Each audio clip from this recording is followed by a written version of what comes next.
Hey everyone, this is Disc Junkie, and welcome back to Reconnected.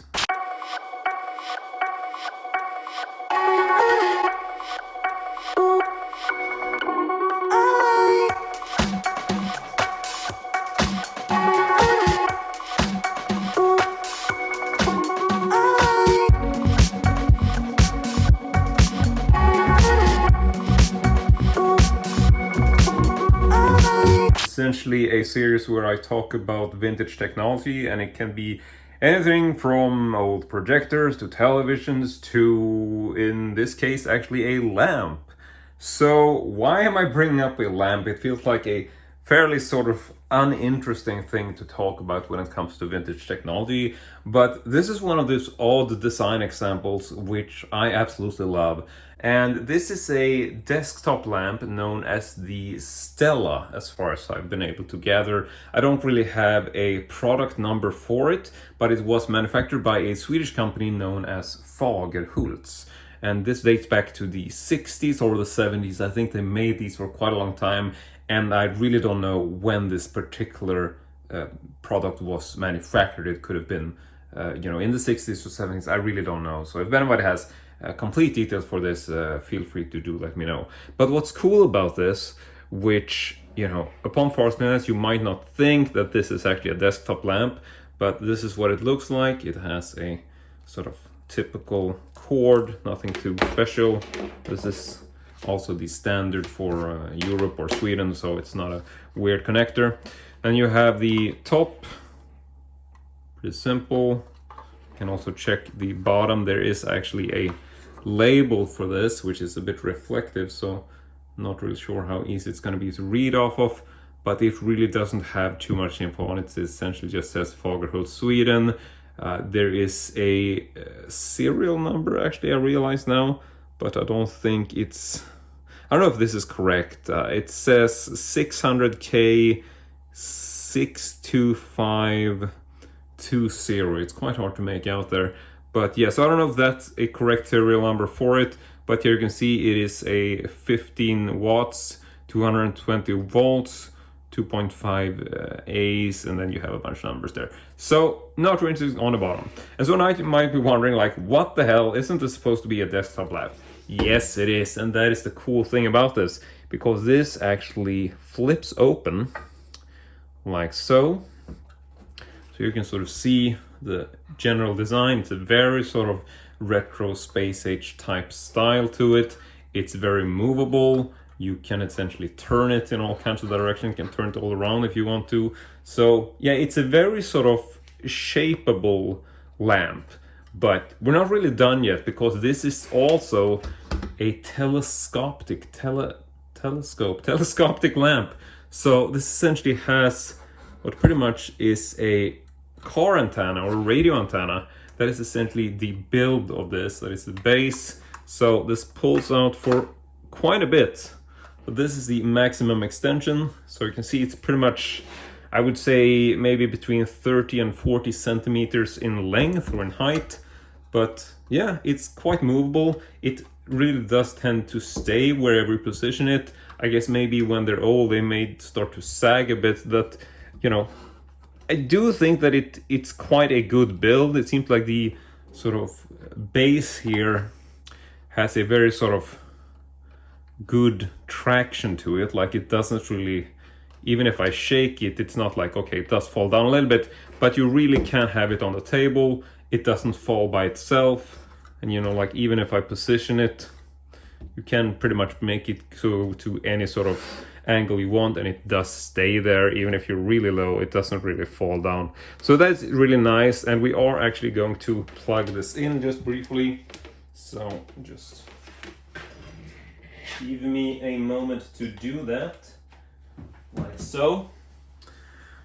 And so this is not super bright, so it might be difficult to even see the light from this. We're gonna see how it looks like, but I will sort of angle it towards the shadow. So it has a small button here, which actually has two positions. You can move it to the right or the left. When it's in the center, it is essentially off, so we're gonna move it to the right. And that you don't really see, but there is actually light. You will see it like this if I turn it off. Yeah, here you can see it does light up. If I turn it to the other side, there's also light, but this is even weaker. So this essentially has 2 light settings. And I'm gonna flip it up just so you can see the bulb there. So we go from the on to the off to the second one. You can see that the second mode is brighter. I'm just trying to do it fast so you can see it. Yeah. So have the off in the middle, and then got the sort of low light, and then to the right you got the higher. Now the light itself, or the bulb, is actually quite interesting. I found this at a second-hand shop, and it didn't cost me too much. I think I paid maybe like €5 thereabouts, and these are pretty collectible now. And as far as the bulb goes, this is one of those odd bulbs which has essentially something I think is described as a bayonet. Sort of the fitting is described as a bayonet fitting, and this is essentially what it looks like. It just has these little points on the side, which means that when you place it in there, you can see that the fitting essentially has 2 slits on the side. So this is not a bulb that you're gonna rotate, or you're not gonna screw it in like you would do with a regular bulb. This essentially goes into the slit, and then you just twist it once to sort of lock it. I'm not trying to do this. There is a bit of a, it does push out a little bit. So what you need to do is you got to push it in, while at the bottom you twist it clockwise, and you don't twist it much. It's not even like a quarter turn, you just twist it a little bit, and so to release it, it's just the reverse thing like that. It comes loose. So yeah, very sort of easy to put in there, and if you don't know what you're doing, it can be quite difficult to figure out. And I know that these are, as far as I understand, quite common for blinker signals here in Sweden, or at least when you're looking at old cars. I'm pretty sure that the Jeep Wrangler from 2012 that I previously owned, I think this had bulbs like this, or with this fitting. I think it was a slightly smaller size, but the bulb type was the same.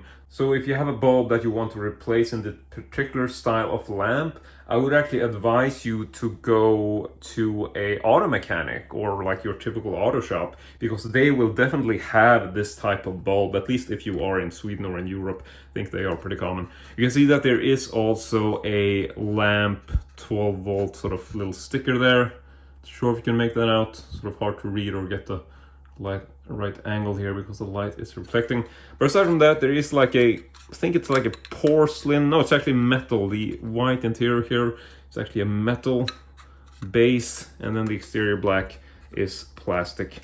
But yeah, so that is essentially it for this Stella from the Fagerhult company, which is pretty famed for lights, generally. I think that they made quite a bit of lights in the 70s, everything from desk lamps to ceiling lamps to, yeah, just a whole bunch of lights. And I know that this model has also been released in various different colors. I have seen it in the black that I have. I've also seen it in white, and I'm pretty sure I might have seen it in like red, but don't quote me on that. But yeah, black and white are definitely available, and I just checked some prices for this, and I mean, everything varies. I'm sure you can find this at a good deal if you go to a secondhand shop or a flea market, but I also see them go for quite a bit of money. Like, I've seen listings where these will go for anything, close to 60 or 70 euros. So I think scoring this back in the day for like maybe 10 euro or whatever it was, I definitely think that I made a good deal. But yeah, that is essentially it for this video. I really hope you enjoyed it. And if you have any suggestions on things I have in my collection that you would like to see, feel free to comment or, give me your requests, so to speak, because I am struggling to figure out exactly which sort of technical wonders I should add to this show. But that is it. I want to say thank you very much for watching, and as usual, hope to see you all next time.